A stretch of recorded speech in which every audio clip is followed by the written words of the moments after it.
Welcome to the DMF. I'm Justin Younts. This is part 5. Let's end on books. Let's talk about your love of reading. Talk about how you discovered that. Well, when I was a kid, it was a kind of being shown libraries. I remember the first thing I saw was a soccer magazine called Match. And just being in the library and thinking, wow, you can get football magazines here. Wow. So I'd be there all the time and I'd reading and getting them out. Yeah. Sorry, soccer magazines. And no, I know it's football. yeah. We should call it football because the fact ours is called football when we don't even use the feet except for punting. It's kind of ridiculous. I don't know. I think it's the rebellious nature of the American. They're just like, well, they're calling it football. Well, we're gonna call it soccer. Yeah. It's like I don't even know, like, where did we come with? How did we get to soccer? Did somebody just like see socks and then soccer? That is a fact because I don't think anyone else calls it soccer, so it's different. Oh no, it's football. It's embarrassing. It's like, why do we call it that? Soccer. And, doesn't even sorry. But so I started to see that, and the library also had CDs. As I got a bit older, I noticed like, wow, you get CDs here.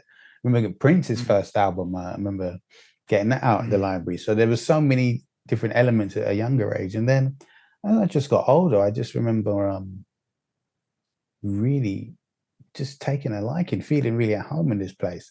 One story, I'll be completely honest with you. I remember at one point, I don't know if you have it in America, in my early 20s, I moved out to add a flat and the electricity key. I don't know if you have electricity keys or card. Where you can go to like a convenience store and they'll put some money on this key so you can have electricity for the week or the month. No, we don't have that. That's pretty cool. Well, although I think it'd be kind of scary. This, they'd be like, they're probably overcharging you. Yeah, you're paying, a bit more than normal, but it's a pay as you go situation if you're on a low income. So I remember, putting the key in and the electricity ran out. I mean, I never forget this day, and I was like, well, okay, so what am I going to do now? I've got work. I haven't got any cash, whatever. And I remember going in the library. This was like as more into I had just turned to an adult, and just sitting in there for a day and just getting like a Conor West book and just reading that and things like that. I was just and I would just spend, and from that it just trickled on time and time and time. It's a place that felt really comfortable. I had like a kind of seat and a spot, almost like it was mine. And I'd come in some days and think, who's sitting in my seat? Get out of my, that kind of weird ownership in your head. What else did I read? That period of life.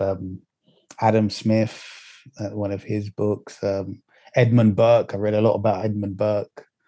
It was a really eye-opening. I wanted to read about things that weren't around me, and things. I love that you mentioned Dr. Cornel West. He's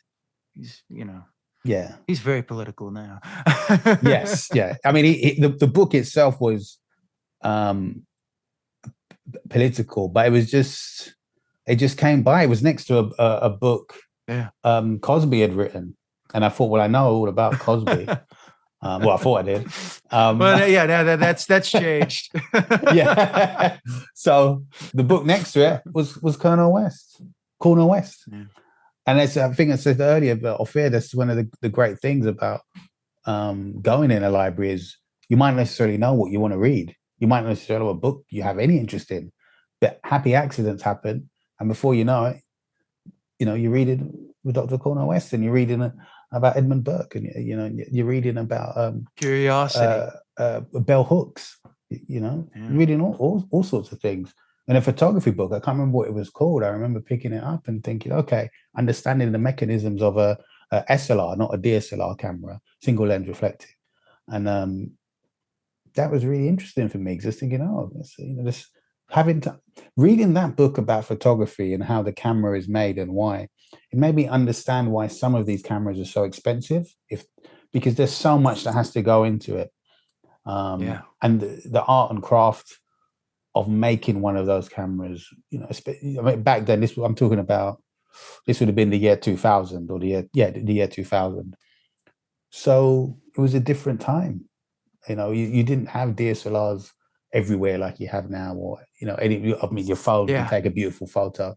It was about thinking about that kind of mechanism and being acting. I mean, I'm looking at some of the books I've got now, you know, the complete Carl Allensworth play production handbook. You know, it's a big book. And I remember reading something, thinking, I'm gonna buy this book one day. Once I've got some electricity, I'm gonna buy this book, you know, and going out and buying that book. And I've always kept that close to me on my bookshelf, downstairs. And it's always been there. And another thing I like to do.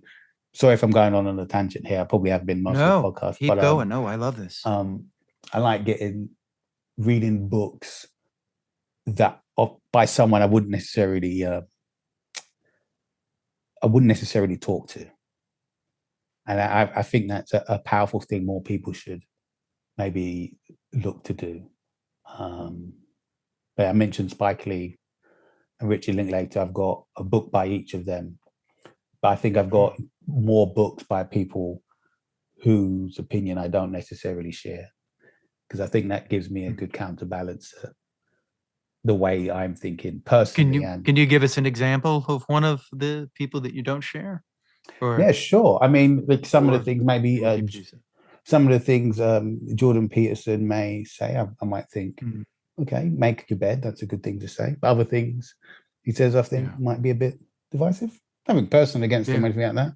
But I think, the 9 rules of his book and things like that are good to read for me. And things like that. A bit of a biography on Hitler. I mean, Hitler would never share a beer if he was alive today. Jordan Peterson's kind of become a mixed bag. Because, you know, he started off, you know, in a certain lane, and now he's gone into a completely different lane, you know. And he's an interesting character. I find the way he breaks down and cries quite often. Recently he said he was, I'm not saying it's bad to cry or anything, but it's just interesting because he's quite forthright. And then he starts crying and it's like, okay. But that's the great thing about books. It puts you into the mind of someone else. And then the other term, someone like Bell Hooks, I would agree with on many, many things. And I can't stop reading about her. You just hit to me, really the nail on the head of books.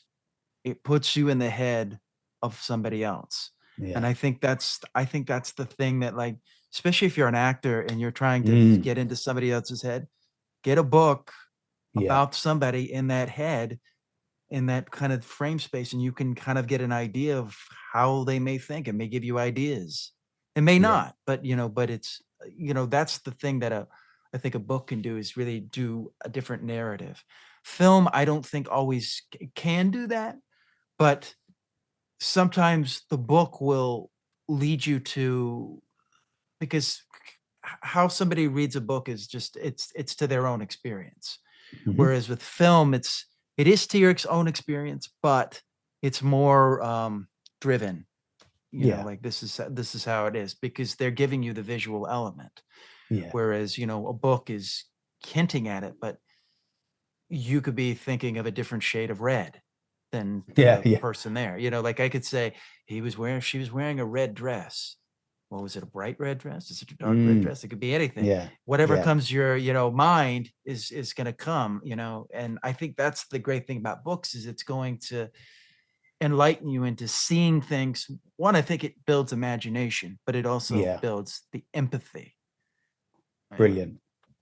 Builds that. And I think that's reading as a whole, because I remember saying to seeing a script that I was involved with, and it had one of the internal a typical British pub, and this was something I was filming in America, and I just read it and I thought, okay. And then when I got to the set, because I was a second camera operator, I wasn't the cinematographer, so I wasn't involved in any kind of decisions or saw certain things, and it was like a shoot typical that. that type of shoot that, sit down, shoot that, shut up, shoot this B-roll. But the typical British pub, I was thinking, whoa, this isn't This isn't a British pub I've seen. But what when someone reads and how they interpret it is a very different thing. And that book was The Boondock Saints. No, I'm kidding. Another, interesting independent filmmaker. Please like, share, and subscribe. Thank you for watching.